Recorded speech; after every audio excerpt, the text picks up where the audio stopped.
And we are back with more on News Talk, Saga 960. Mark Petrone with you. So very glad that you could join us on this edition of the Mark Petrone Show. Well, we've all been concerned, or many of us have been concerned about the selling of rare minerals and mines in Canada, rather, to the Chinese. And I think others have noticed that our prime minister seems, well, frankly, a little too eager to sell out rare minerals. I'm talking about minerals that potentially have a security application, minerals like lithium. And now, of course, we have news that a Chinese firm is ready to acquire 13% of a Canadian lithium company for $5 million. The best part about this is that it's a Chinese firm that specializes in explosives, industrial explosives. So I don't know. Should we be concerned? Andy Lee thinks that, yeah, we should be concerned. She's been doing some terrific work on this. She's been working with the Epoch Times, of course, as well. She has lots of friends over there. And so they've been looking into this story. They're concerned. I think many of our partners are concerned, at least they should be. I made the case earlier on Twitter, although somebody insisted that I was making too much of it. The fact that I said that Canada's basically been booted out of the Five Eyes. All right, not technically. We're still part of that organization. But all of a sudden, when it comes time to sensitive discussions on how to contain China, well, it seems that our United States partner, our American partners, the Biden administration, is a lot more eager and happy to chat with the Australians and the Brits than he is with Canada. In fact, Canada's not been involved in those discussions. So the question is why? Could it have something to do with the fact that fewer and fewer people seem to trust Justin Trudeau? Anyway, welcome to the show once again, Andy. Hello, Mark. It's good to be back again. Well, it's great to have you on here. Okay, we'll talk about this story.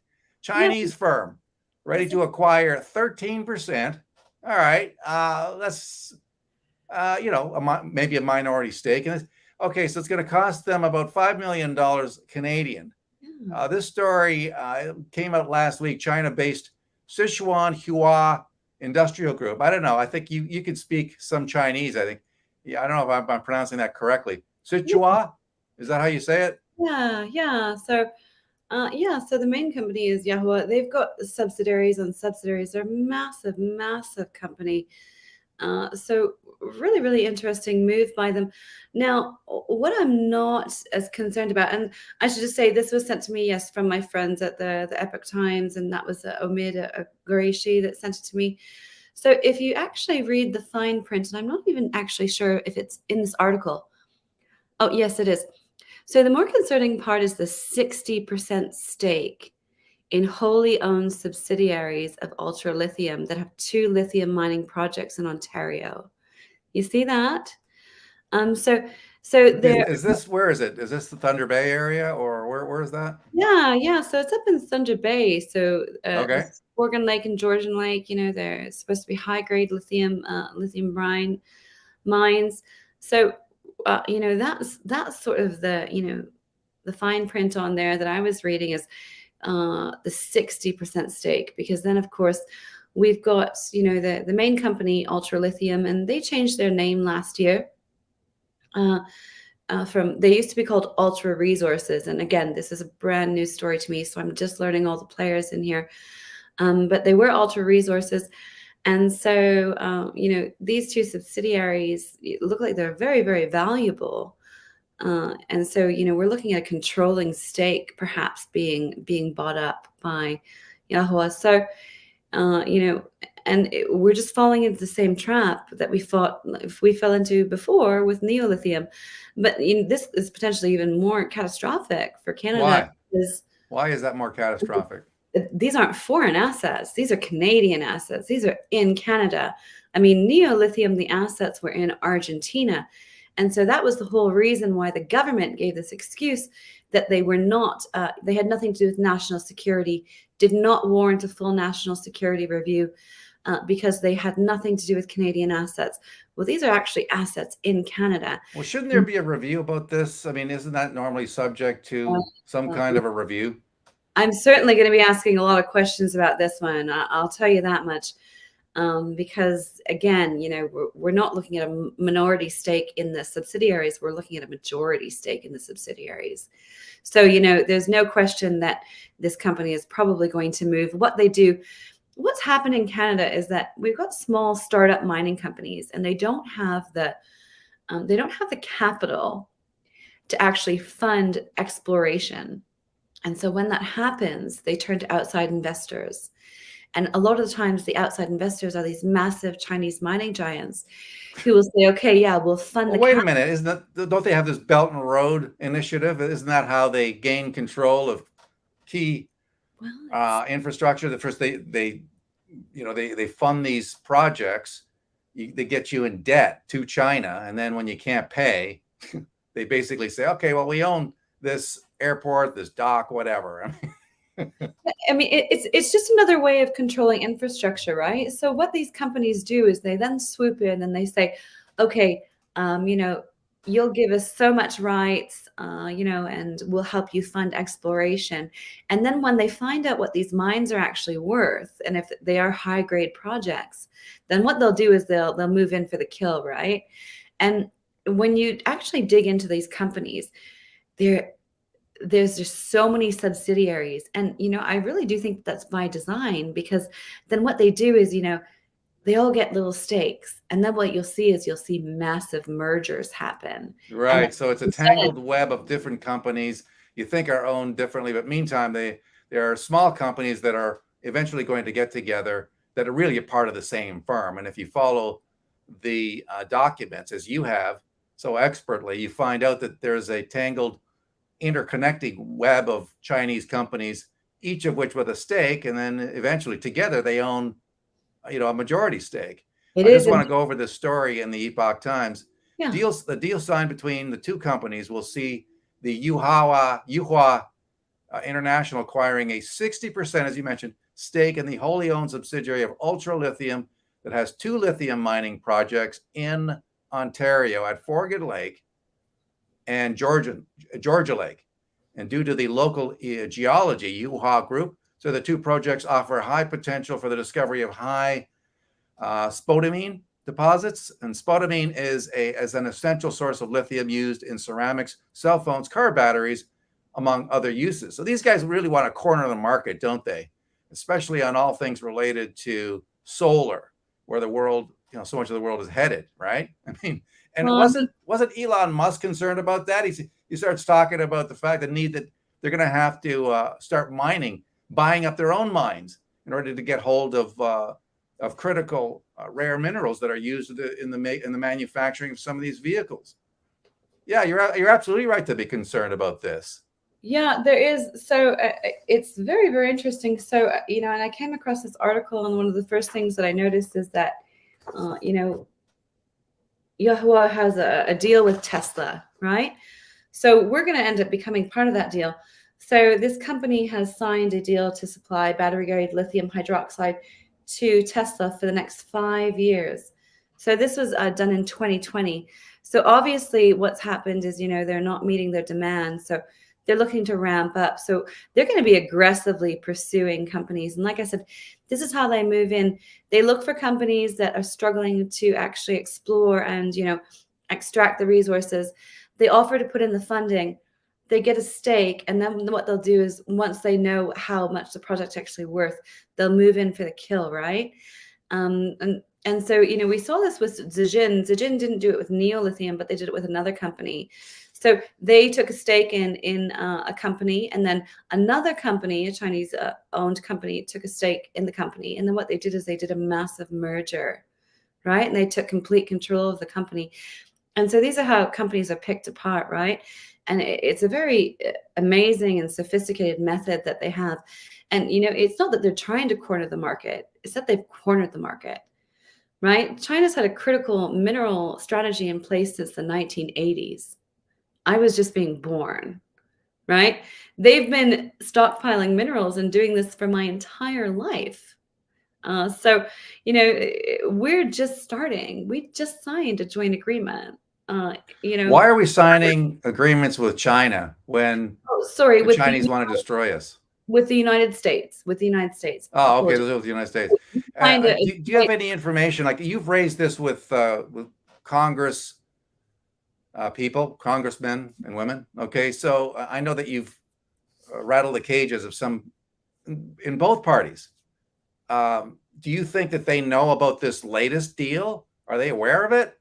Well, I'm going to make them aware of it. Like I said, I'm just ironing out all the components of this story, and there's so much to it. There's another company that's involved, and like I said, Tesla's involved. If you look into the backstory of this company, though, it's fascinating. This Canadian company, right? And so at one point, it was a Canadian company, but if you dig back in 2018. Yeah, well, this guy Jerome Hildebrand saying, "Let's be honest, China bought Trudeau. China bought Trudeau, and China." So Ultra Lithium is the Canadian company that's people are selling, or sorry, people are taking shares in. So it's called Ultra Lithium. Now, the executive of Ultra Lithium is a man called Xiaoguo Chao, and so he, in 2018, was allowed to take a majority stake in this Canadian company. Now that's fine, but he's not Canadian, right? He might be a Canadian citizen, but he owns a private company in China, and so he and his private company took 40% of Ultra Lithium, right? They purchased 40% of the shares in Ultra Lithium. So, and it was held by this strange company. It's called Lighten Dreamwork Investment Real Estate. And I can't find anything on this Lighten place. Like it's just like a shell company. And to acquire that 40% stake in this Canadian company, they needed $10 million. They needed a lot of money. Right? And so this was purchased by a company that I can't find any background on whatsoever. Yeah, that is pretty strange. It's just a black hole shell company. So sorry. I mean, have you raised the issue with the government, with CSIS? I mean, these aren't these organizations that are supposedly, in the job of protecting Canadians from security breaches by the Chinese infiltration, corporate infiltration of our government officials.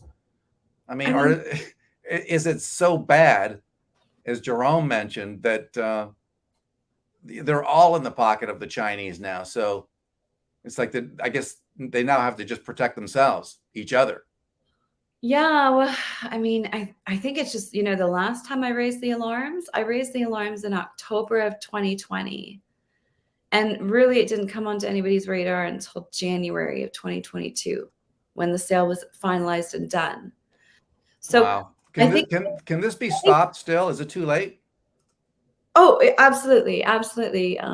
So they will be reviewing it. It's just a question of whether they're actually going to do an in-depth national security review. So there's absolutely time for this to be reviewed. It'll be going through preliminary review.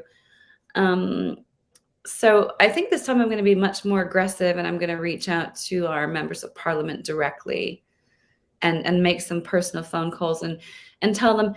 And like I said, it's not just this transaction that concerns me. It's a transaction that preceded it. Because, we had a mining company that was Canadian owned that was taken over by, this mysterious sort of Chinese company that nobody knows anything about. There's no information on the internet. I've even looked in Chinese, and I've got, some of my translators helping me look for information on this, this DreamWork Investment Real Estate Co., this Lighten, and there's just nothing out there on it. So it's like, well, how did this company with a completely unknown background end up getting a 40% stake in this company to begin with? And so what I'm trying to figure out now is, was this part of one of these bigger plans where, you sort of take a bit of control of the company, and then you allow a little bit more of it to be taken over. And then finally, in a couple of years, are we going to see somebody going in for the kill, right? And acquiring this company. Yeah. Having it. They're going for the throat. Look what they did to Nortel. They destroyed that company. Yeah. Stole it, spied on them. they found evidence of it after the fact. And so that company became, a heap, and they took the technology, and I think that probably gave Huawei a jump start. So I mean, yeah, all this stuff is going on, and I don't trust any of our politicians. I think a bunch of them are just quislings. They've sold out. No. China knows how to buy off politicians. They've been doing it around the world, and they just laugh at Canada. I have no doubt about that. While we stand around and don't know which end is up. But thank you for your work on this, Andy. Can you Keep advance it for us as you find out more information? Yeah, I've got so many stories on the go. I'm just like, and obviously that's why we're working together now, and you're gonna hopefully help me write some of this stuff up. I think that maybe this is one of those things where I might have to write Congress on as well. I hope you do. Maybe you can stop this thing, but let's write some stories for our Substack. Yeah, And so yeah, absolutely. So it's the Real Andy Lee Show. There's a YouTube channel. There's a Substack with not a whole lot of content on it right now, but hopefully there will be. I've got content. We just have to transfer it over. Like I said, Mark, there's so much of this going on all the time. Yeah.